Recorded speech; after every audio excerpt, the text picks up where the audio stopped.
नमस्कार, स्वागत है आप सभी को। आज की विषय है भगवान विष्णु कहते हैं पत्नी के 21 दिन चूड़ी पहनने से पति की उम्र कम हो जाती है। एक समय की बात है, माता लक्ष्मी भगवान विष्णु से मिलने के लिए जाती है और कहती है, हे प्रभु, जब मैं आपसे मिलने के लिए आ रही थी तो मेरी नज़र रास्ते में मृत्यु लोक पर पड़ी तो मैंने क्या देखा कि कुछ सुहागिन स्त्रियां आपस में चर्चा कर रही थी कि स्त्री की एक चीज छू लेने से किस्मत बदल जाती है और स्त्री के इस दिन चूड़ी पहनने से पति की उम्र कम हो जाती है।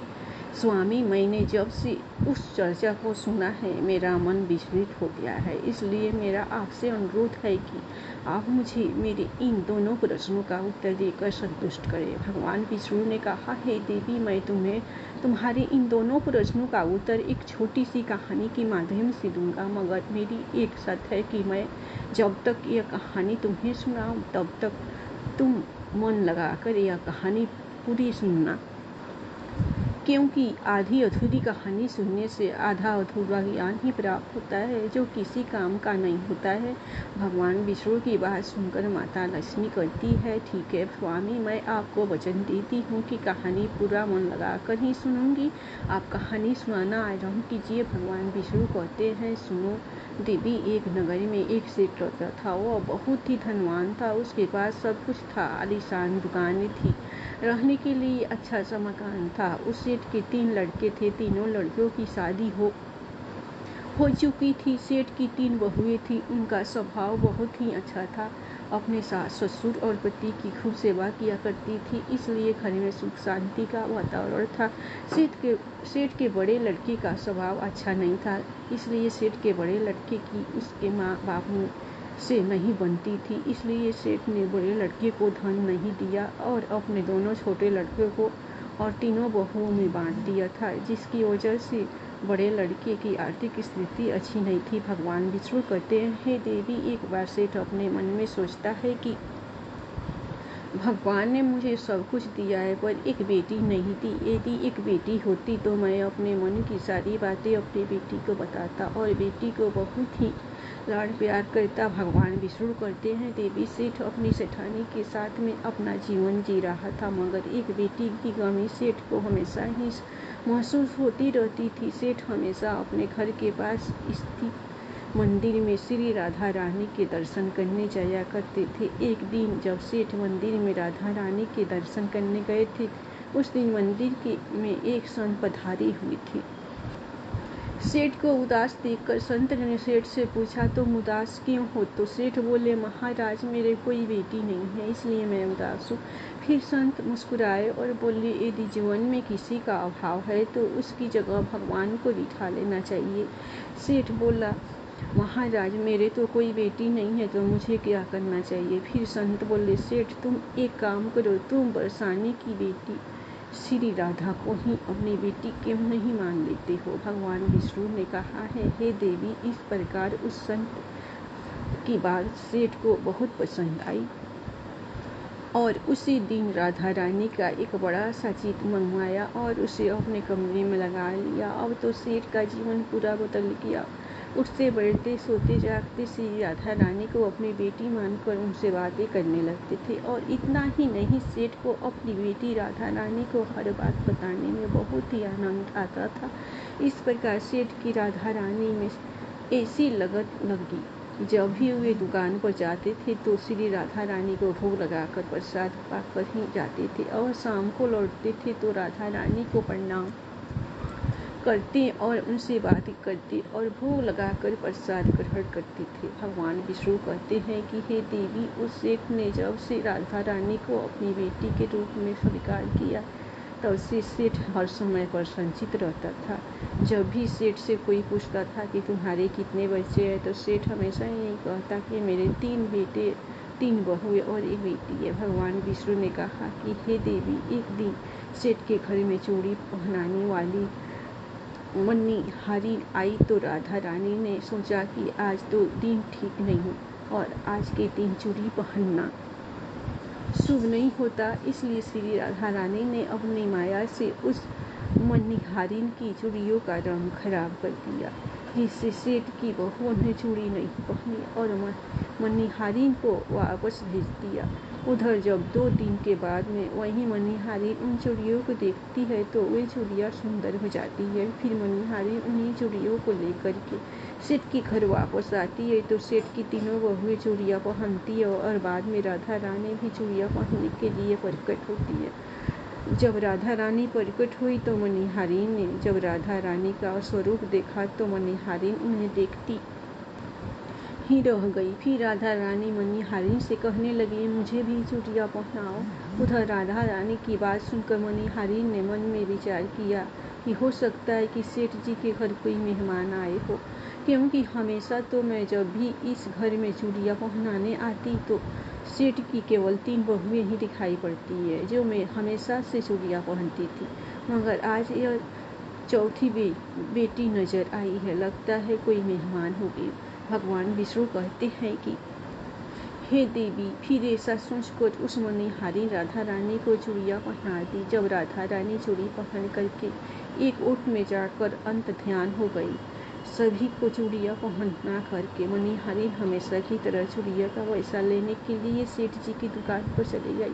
फिर मनिहारिन को देखते ही सेठ जी कहने लगा, लगता है घर पर चूड़ियाँ पहनाने गई थी, तुम हमारी तीनों बहुओं को चूड़ियाँ पहना कर आई हो। यह लो तुम्हारे पैसे। मैं तुम्हें देखकर ही समझ गया कि तुम दुकान पर पैसे लेने के लिए आई हो। और फिर सेठ ने मनिहारिन को हर बार की तरह जितने पैसे देते थे उतने ही पैसे दे दिए। तो मनिहारिन कहने लगी, सेठ जी, इस बार मैंने तीनों जनों को नहीं बल्कि 4 जनों को चूड़ियाँ पहनाई हैं, इसलिए अब की बार मैं ज़्यादा पैसे लूँगी।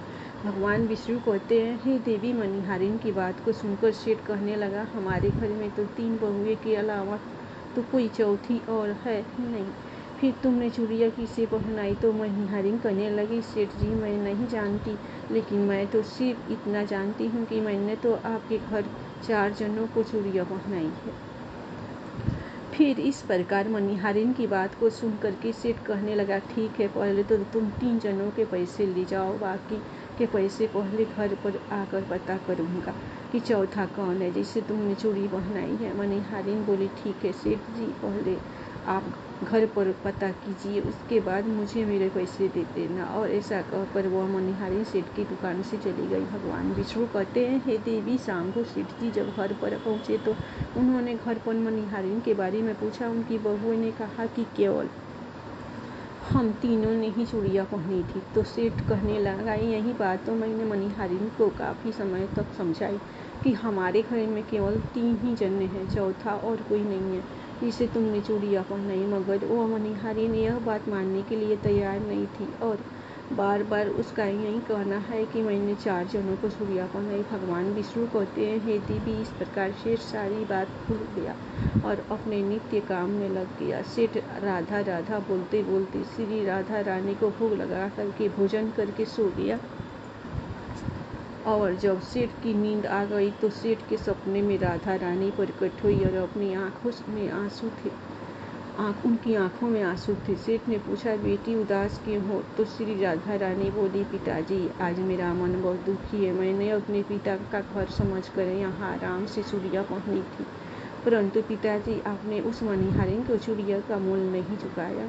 पिताजी, आपने मुझे बेटी तो बना लिया, परंतु आपको मेरी याद नहीं आई, आपने मुझे भुला दिया, इससे मैं बहुत दुखी हूँ। भगवान विष्णु कहते हैं, हे देवी, फिर इतना सुनकर सेठ सपने में रोते हुए बोला, बेटी, मुझे क्षमा कर दो, मुझसे बहुत बड़ी भूल गई। और सेठ तुरंत ही नींद से उठ खड़ा हुआ और उनकी आंखों में आंसुओं की धार बह रही थी।